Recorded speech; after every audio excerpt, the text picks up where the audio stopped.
इस संसार के पदार्थों को जितना हम इकट्ठा करना चाहते हैं उतना ही दुख इकट्ठा होता चला जाता है। जितना इनको बांटते और छोड़ते चले जाते हैं उतने ही हमारे बंधन ढीले होते चले जाते हैं। जब हम संसार की चीज़ों से मुक्त नहीं हो पाते तो हम इस जीव को जन्म मरण के चक्कर से कैसे मुक्त करा लेंगे।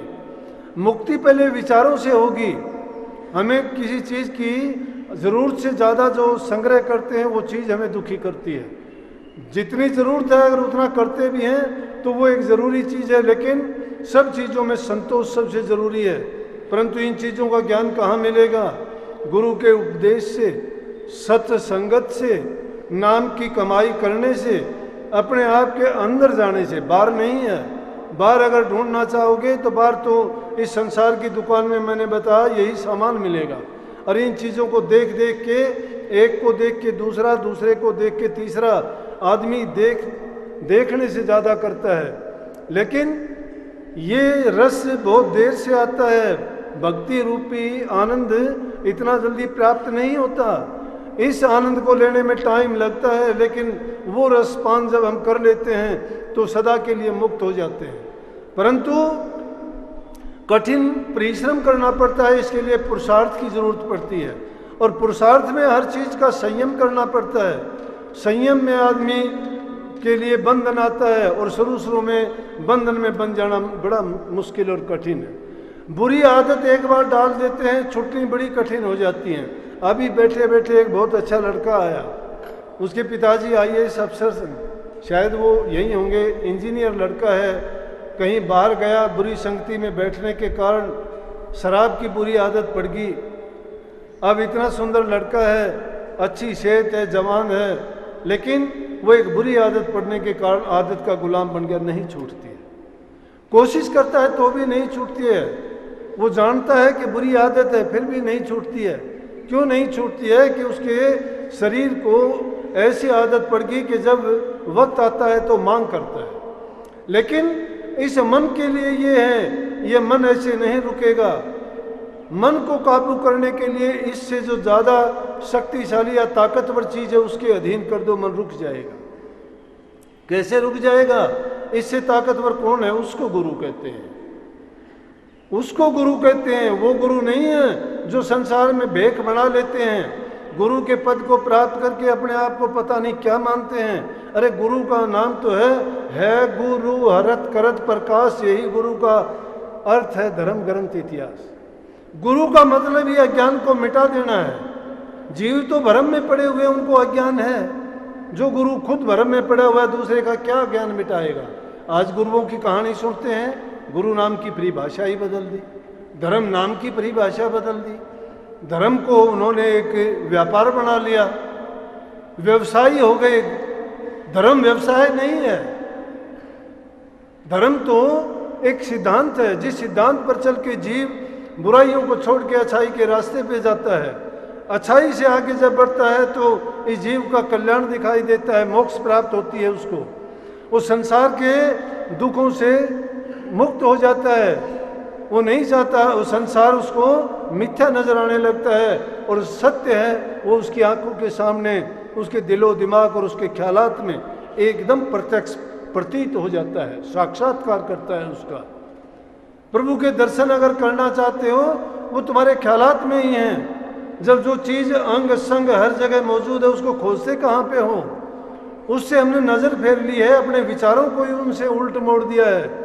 उनकी तरफ अगर घुमा के देखेंगे तो कहीं दूर नहीं है, हमारे पास में है, हमारे ख्यालात में है, हमारे तन मन के अंदर समाया हुआ है।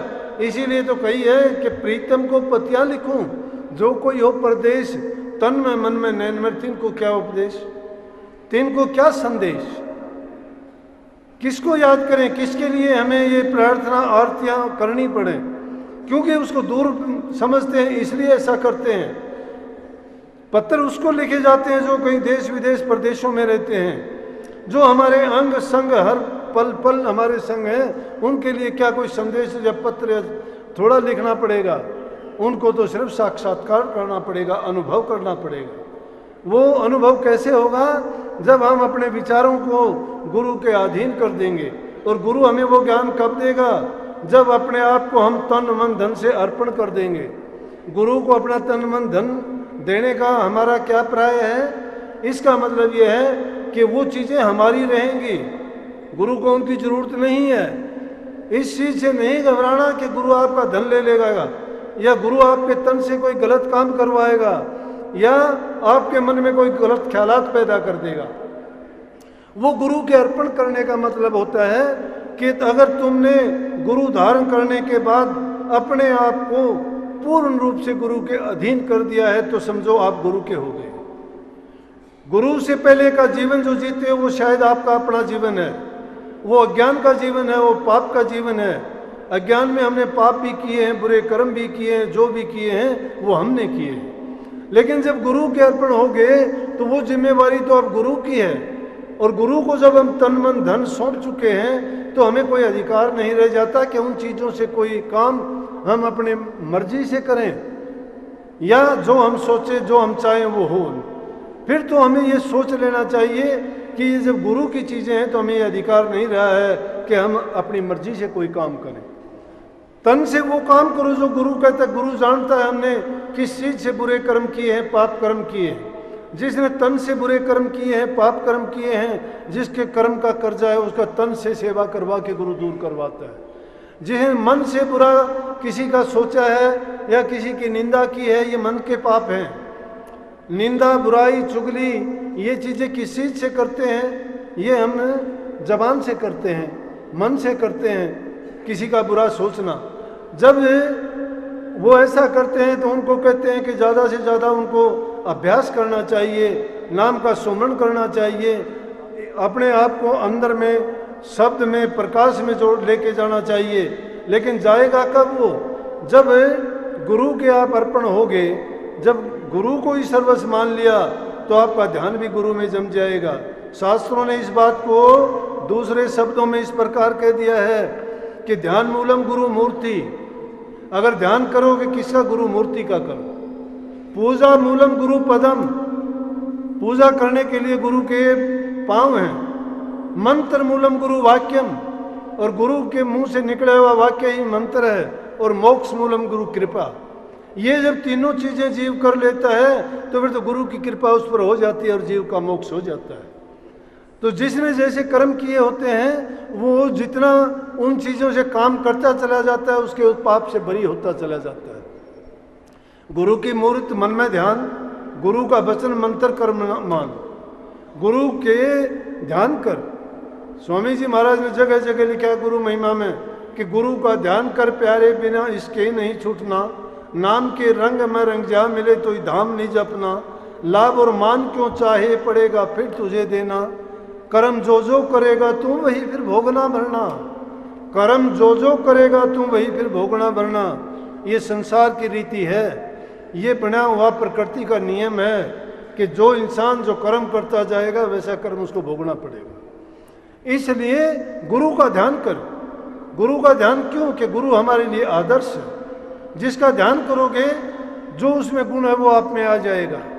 लेकिन गुरु का बताया ना मैंने कि अगर कोई पाखंडी गुरु किसी को मिल गया और उस गुरु के बंध जाते हैं, फिर वो गुरु बंधन लगाता है कि किसी दूसरे गुरु के सत्संग में मत जाना, किसी से जाके नाम या उपदेश ना लेना, क्योंकि अगर सच्चाई वो सुन लेंगे और उनकी बातों में अंतर उनको पता लग जाएगा तो उनकी दुकान टूट जाएगी। और ये जीव जब बंध जाता है, चाहे खोटा हो खरा हो, क्योंकि शास्त्रों ने भी कई चीज़ ऐसी लिख दी। उन्होंने कह दिया गुरु गूंगा गुरु बावड़ा।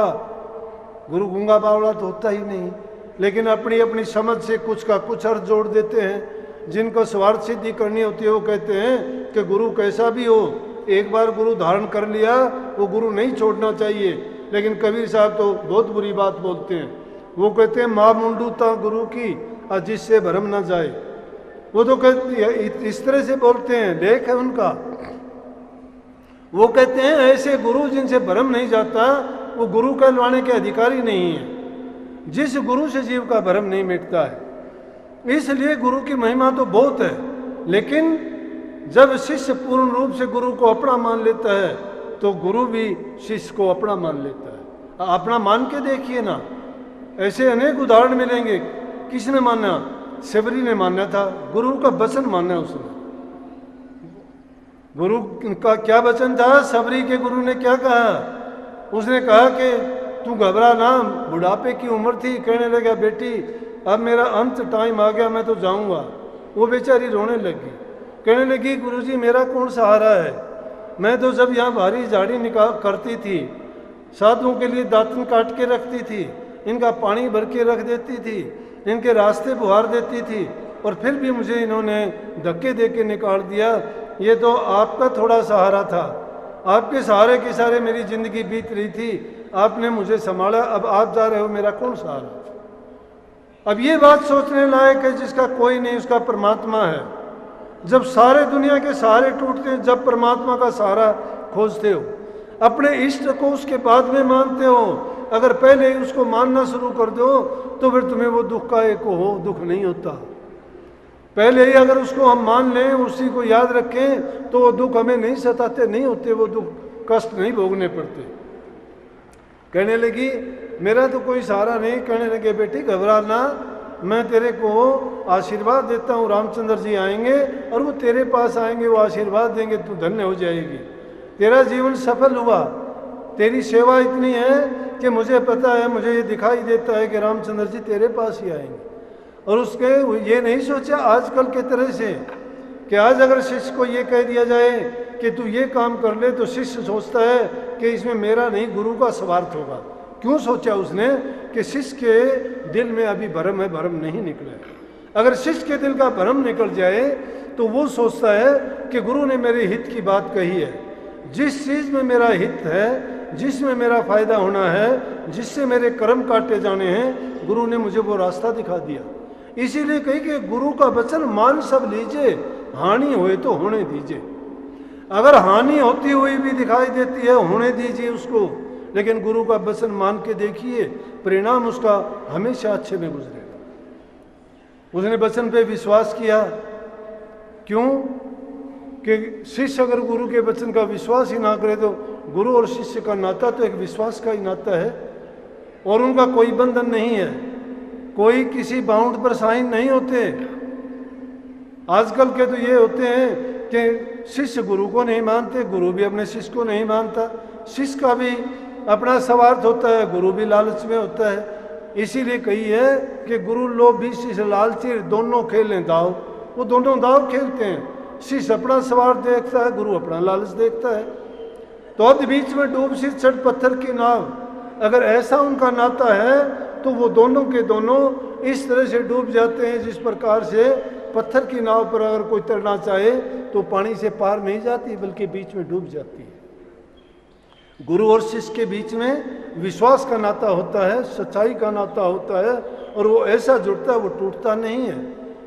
चाहे उसमें कितना भी दूसरी चीज़ें दखल देंगी, आएंगी ऐसी बातें कि उनको भंग करवाने की कोशिश करेंगी, परीक्षाएं होंगी, लेकिन जो खरे होंगे, जिनको मंजिल पर जाना होता है, वो इस तरह से आने वाली छोटी मोटी समस्याओं की ओर ध्यान नहीं देते। उनकी दृष्टि जिस चीज़ पे होती है वहीं लगी रहती है। इसी प्रकार से शबरी ने भी यही कहा कि मेरे गुरुजी ने कहा कि रामचंद्र जी आएंगे। रोजाना जंगल में जाती है, बेर तोड़ के लेके आती है, और जंगल में कोई है नहीं, झाड़ियाँ हैं, क्या फल लेके जाऊं? मेरे प्रभु जी आएंगे, मेरे पास आएंगे, गुरुजी ने हुक्म दिया था, कब आएंगे? बुढ़ापा आ जाता है देखते देखते, इंतजार करते करते। लेकिन उसके दिल में ये फर्क नहीं आया कि गुरु ने कहा था मैं भी मर जाऊंगी, अब तो मेरा अंत टाइम आ गया और रामचंद्र जी नहीं आए। नहीं, उसके दिल में विश्वास कायम रहा कि आएंगे। क्यों आएंगे? मेरे गुरुजी ने कहा था। आंखों से उसको दिखाई देना कम हो गया, फिर भी जंगल में जाती है, रोजाना घर को सजाती है, फूल तोड़ के लेके आती है, घर में बुहारी झाड़ी करती है, सफाई करती है, कहती है रामचंद्र जी को यहाँ बैठाऊंगी, ये करूंगी, वो करूंगी। एक विश्वास के सहारे उसकी सारी दिनचर्या पूरी हो जाती है। और फिर कहते हैं ना कि झूठे बेर, हम तो भेड़ चाल चलते हैं, एक बात सुन ली ना, उसमें सोच करते हैं ना विचार करते हैं। वो झूठे बेर नहीं थे बेलने के, वो कोई बेवकूफ़ थोड़ी थी कि झूठे बेर अपने इष्ट को खिलाएगी। भोग तो पहले अपने इष्ट को लगाते हैं, उससे पहले तो शिष्य खाता ही नहीं कोई भी। वो बेर, उन झाड़ियों के बेर चखती थी पहले, फिर उसके बाद में भोग लगाती थी। जिसके मीठे होते थे उसको तोड़ के डलिया में डालती थी, जिसके मीठे नहीं होते उन बेरों को लेती नहीं थी। तो झूठे थोड़े थे वो, झूठों को तो डाल देती थी या खा लेती थी। उनके लिए तो जो बेर लाती थी वो सच्चे बेर लाती थी। और देखते ही देखते क्या हुआ कि वो बात उनकी सत्य निकली, गुरु का वचन। वो वक्त आया, श्री रामचंद्र जी आए, जंगल में बड़े बड़े ऋषि हैं, बड़े बड़े महात्मा हैं, बड़े बड़े तपधारी हैं, बरसों से बड़े बड़े उनके आश्रम हैं, ध्यान योग की साधना करते हैं, बैठे हैं, बहुत उनके शिष्य हैं, बड़े उनके नाम हैं ऊंचे ऊंचे। सब ने अपना घर सजा लिया, उनको कानों में भनक पड़ती है रामचंद्र जी इस ओर आ रहे हैं, जंगल में आए। कोई कहता है मेरी भक्ति से प्रसन्न है, कोई कहता है मेरे तप से प्रसन्न है रामचंद्र जी, कोई कहता है कि मेरे शिष्य बहुत है, मैंने बहुत शिष्यों का जीवन सुधार कर दिया, मेरे पास आएंगे। लेकिन आते कहाँ हैं? जब वहाँ से उनके पास से गुजरते हैं देखते रह जाते हैं। और जब उस भीड़नी की छोटी सी कुटिया में जाते हैं तो सब इस बात को देख के हैरान होते हैं कि इसमें क्या खूबी थी कि ये गए। इसलिए संतों ने साधारण रूप में कह दी कि मान बढ़ाई को छूने तक ना दो, अपने दिल में जगह ना दो। मान बढ़ाई जमपुर ले जाई, होए रहो दासन दासा, मन मगन भय का सुन रासा। अगर तुम भक्ति के मार्ग में सफलता चाहते हो, कामयाबी चाहते हो और उससे कुछ लाभ प्राप्त करना चाहते हो तो उसमें कभी भी ये अहंकार अपने दिल के अंदर ना आने दो, बल्कि जितने भी बुराइयां उनको धीरे धीरे करके निकालते जाओ। अगर तुम्हारे कोई ऊंचा नीचा तुम्हारे प्रति वचन कहा जाता है तो उस वचन के बारे में 2 पल के लिए सोचा करो इसने क्यों कहा है, और फिर तुम्हें उसका अपने आप उत्तर मिल जाएगा। तुम्हारे दिल में संतोष होगा कि शायद मुझे संवारने के लिए कहा गया है, कि शायद मेरी परीक्षा के लिए कहा गया है कि मैं जिस रास्ते पर चलता हूँ उसमें मेरे अंदर कुछ मैंने प्राप्त किया है या ऐसे ही मैं लगा हुआ हूँ। जब हमारे अंदर ये जागृति पैदा हो जाएगी, जब ये समझ हमें आती चली जाएगी तो समझो कि हमारे कर्म कटते चले जाएंगे और हम भक्ति के मार्ग में कामयाब हो जाएंगे। और जब हमारे मन में चाह उठने लगे, कोई हमें इज्जत दे, कोई हमें सम्मान दे, कोई हमें आगे से बोले, तो समझो कि हमारे भक्ति के अंदर विक्षेप आना शुरू हो गया है और काल और माया ने अपना जाल फैला दिया है और हमारी अब धीरे धीरे गिरावट होनी शुरू हो गई है। लेकिन जो सच्चे गुरु के पास जाते हैं, गुरु उनके कभी वचन से, कभी तान मार से, कभी उनको किसी काम में उल्टा सीधा काम करवा के उनसे ऐसा करते रहते हैं कि ताकि उस शिष्य को किसी प्रकार का घमंड और अभिमान ना हो। लेकिन शिष्य उसको नहीं जान पाता। अगर वो शिष्य ये भ्रम पैदा कर लेता है कि गुरु ने मेरी बेइज्जती की है, गुरु ने मेरे लिए खराब बात की है या गुरु ने मेरा इसमें नुकसान कर दिया है, तो समझो कि उस शिष्य कभी भी कामयाब नहीं होगा।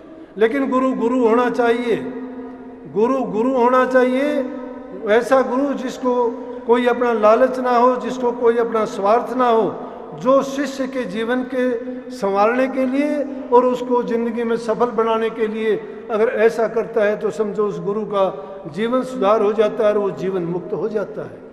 परंतु हम ये चीज़ इस युग में बर्दाश्त करनी बड़ी कठिन और बड़ी मुश्किल है, चलना बड़ा मुश्किल है, क्योंकि अब संसार में माया का बोलबाला है।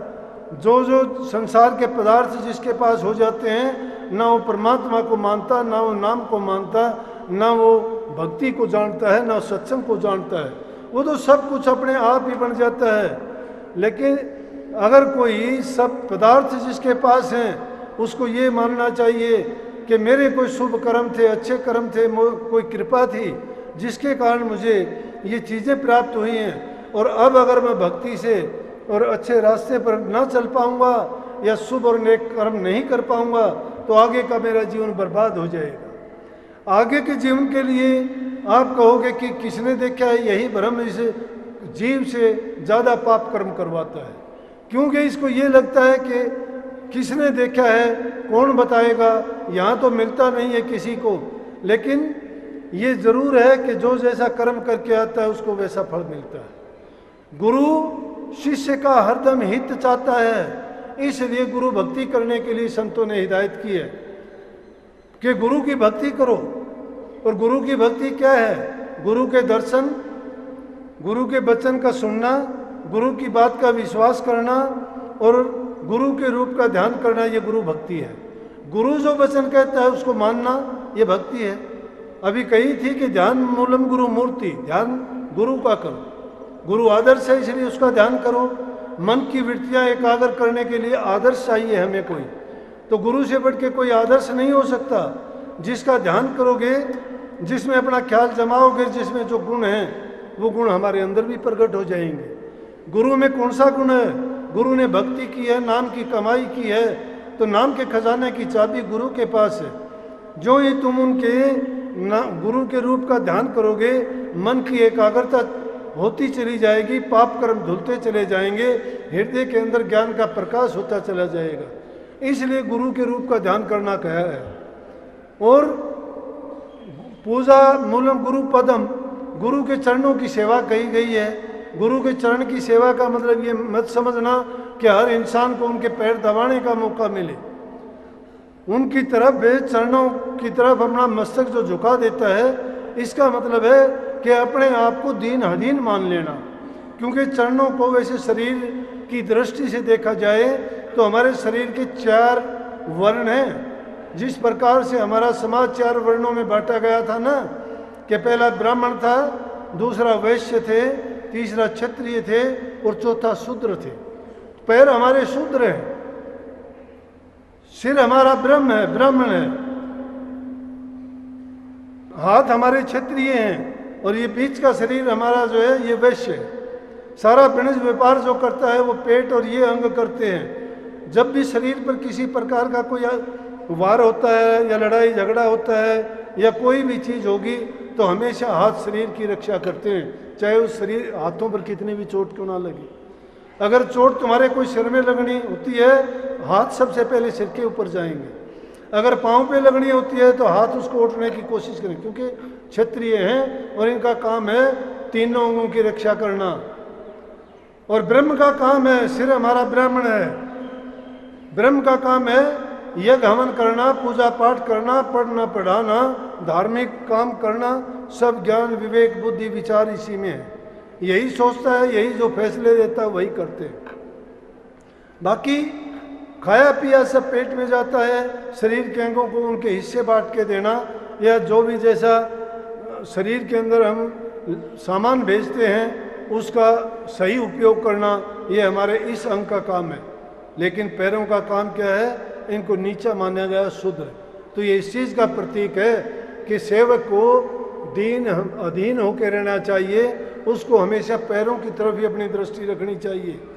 नहीं तो जब तक हमारे अंदर अहंकार जिंदा है या जब तक हमारे अंदर मैंपना है, अहम है, तब तक समझो कि हम भक्ति के लायक नहीं हैं। बलख बुखारा के बादशाह का जिक्र चलता है, कितनी बार आता है। बादशाही को छोड़ के कबीर साहब की शरण में आ गए। कबीर साहब आदि जुगादी संत थे, आदि काल के थे। कबीर भगवान अगर कह दिया जाए तो उसमें अतिशोक्ति नहीं होगी। तो कबीर साहब की शरण में आए, आके उन्होंने याचना की कि मुझे गुरु दक्षिणा दो, उपदेश दो, मुझे शिष्य बनाओ, ज्ञान बख्शो। संत जानते हैं किस में कितना ज्ञान लेने की क्षमता है और कब इसको देना चाहिए। कबीर साहब जानते थे राजगद्दी को छोड़ के आया है, इसको अभी अभी बैराग हुआ है और पीछे के संस्कार जिसके इतने ज़्यादा राजा के रहे हैं, जिन्होंने हुकूमत की है, वो इतना जल्दी सेवक भाव उसमें आना बड़ा कठिन है। उन्होंने कहा कि अभी नहीं, टाइम होगा जब मिलेगा, बात ही नहीं की।